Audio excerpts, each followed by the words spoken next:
Welcome to Interface Studies. My name is Sadeh. In 2002, Columbia TriStar Home Entertainment published a limited edition DVD box of Memento with an unusual DVD menu that didn't look familiar to anyone. Nothing is labeled play or chapters or extras. There were no instructions. It looked like a psychological test with questions about memory and guilt. And both discs in the box were designed this way. Answering these questions and tests and puzzles on either desk a certain way gave viewers access to different things, from playing the film to the extras and director's commentary. And there was even a hidden version where the events happen in chronological order. The original film didn't. Now, understandably, reviews were mixed. What was interesting there is that someone built software, really simple software, that somehow got into the film's own logic.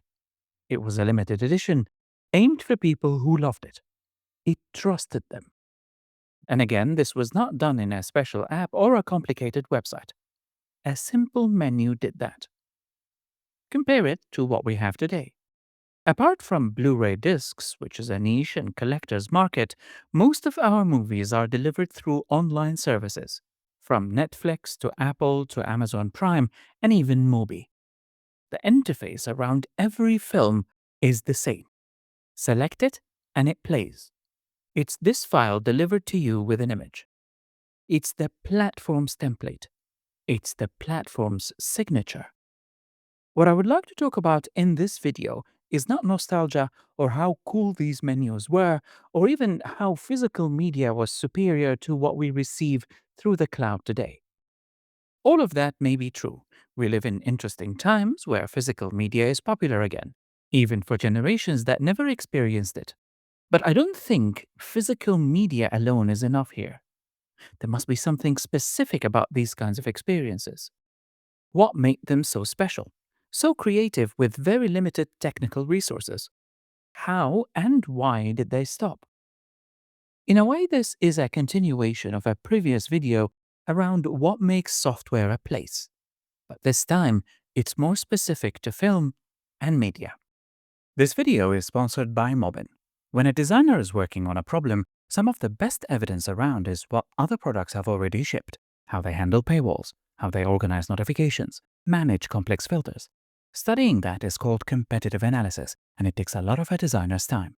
Mobin is that work already done. Over 600,000 screens from shipped apps curated and updated weekly. With Mobin MCP, the same research runs inside your favorite agent.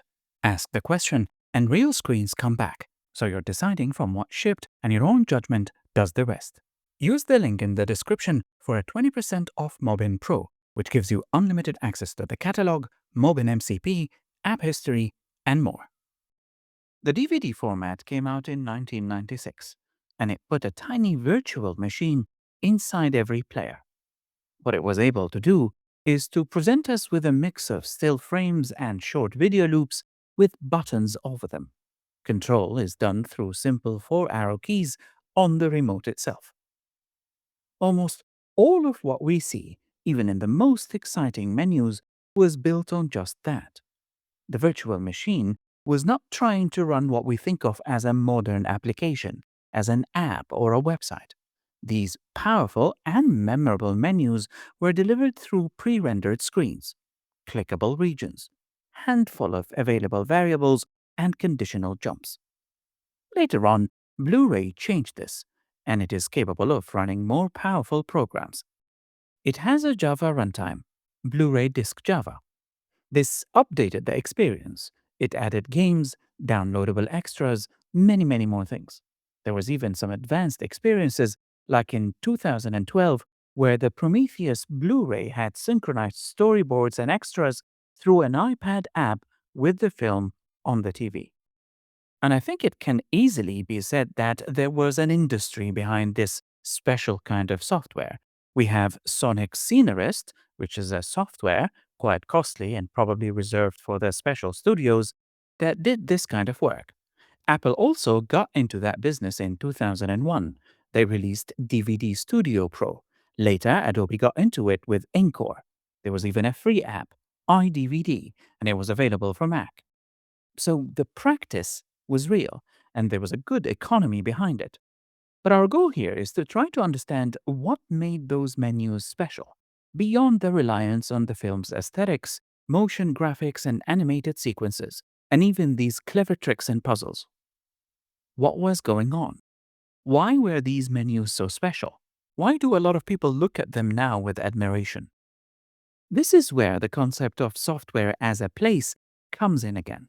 According to Harrison and Dorish's work, which is the work that I featured in my previous video, a place is a space invested with shared understandings. The DVD menu turns out to be the perfect manifestation of that. What's on the disc is limited, so the layout could be arranged in space rather than anything else, like a feed or like a grid. It's a stable layout, even with the trickery that some of the DVD menus played. It's a thing that you invest in understanding, the same way you learn about a room. You explore it. Copies were identical, which makes them a shared place. Two friends could compare notes and talk about the puzzles in Memento's DVD because they both went through the exact same test. These menus also gave us agency. We had the ability to look for something. It's an extension of learning how to use them. Something like what we get in a video game. Puzzles to go through the experience of the interaction itself and a reward for it. This didn't happen on all DVD menus because some were templated, some were dull. Some were extremely special, like Memento, like Harry Potter and the Philosopher's Stone, where you navigate Hogwarts and solve a sequence of puzzles to reach deleted scenes. In an interesting book by academic Janet Murray, The Future of Narrative in Cyberspace, she defined agency as the satisfaction of taking meaningful action and seeing the results of your choices. This is exactly what happens with this type of menus. What we also have is a new kind of value being created. And I learned about an interesting phrase from literary theory that can help us with that. It calls the material around a work its paratexts. And according to Jonathan Gray in his book Shows Sold Separately, a film's paratexts, like trailers, packaging, like bonus features, and by extension, in our case, DVD menu, it constructs an aura around it. There's a feeling of diligent authorship surrounding it, as if the authors are telling us that this work is an object worth owning. For something like this, when we buy it, it almost feels like acquiring a crafted object rather than just getting access to a file somewhere on the cloud. Finally, another thing worth mentioning here is a term popularized by media scholar Henry Jenkins, and it's called transmedia storytelling. Transmedia storytelling is about extension. It's this deliberate spreading of a story across multiple types of media. And this was happening organically before the term was even studied academically and established. As simple as it is, the software in Memento's test is a continuation of the film. All these things combined explain what made these menus special, even with the technical simplicity behind them. Because what they did was transform the whole experience. It's software made with care. It extends the work, extends its value, and it gave audiences a shared place. Audience is an interesting term here. Let's keep it in mind. So, what happened? Why we don't have that anymore? I don't think there's a single reason why something like this would have happened. From a simple search on YouTube, I was able to find a lot of recent videos reminiscing about the same topic, DVD menus, and physical media in general. Perhaps it's a cultural reaction to our current digital environments. Economics and the push for adoption are probably at the heart of how this happened. But there's a fair amount of design and interaction stories there as well. What streaming interfaces brought back and made stronger was something much older: printed program guides, which go back to the earliest decades of broadcasting, and their on screen version, the EPG, which took over in the 90s. This was according to an interesting paper published in 2020 that one of its core arguments is that the modern video service interfaces are actually an evolution of the printed program guide. The paper was in the International Journal of Communication, And I think it's a convincing argument given how the idea of interactive programming guides was evolving itself. What the streaming services did, in a very strange way, was taking that and updating it and optimizing it to reintroduce what was trying to replace broadcast television. Broadcast television was a linear stream optimized around what keeps people engaged. Here, writer and theorist Raymond Williams gave us a name that was in the 70s. He called it flow, and it was in the way programs, trailers, ads, and announcements were arranged. Streaming didn't exactly reproduce what we call broadcast flow because it actually gave viewers control over what to watch. But what it has been doing, kind of continuously, was reproducing the function of flow. Through this seemingly simple template of rows and artwork, there is a continuous sequencing of choices. Next episode countdowns like we see in Netflix. Recommendations like watch this after that because you're interested in that. These recommendations kept getting better. How is that related to DVDs is the interesting point. What DVDs, and to a certain degree home videotapes as well, did was breaking that flow. They break the flow of regular broadcasting.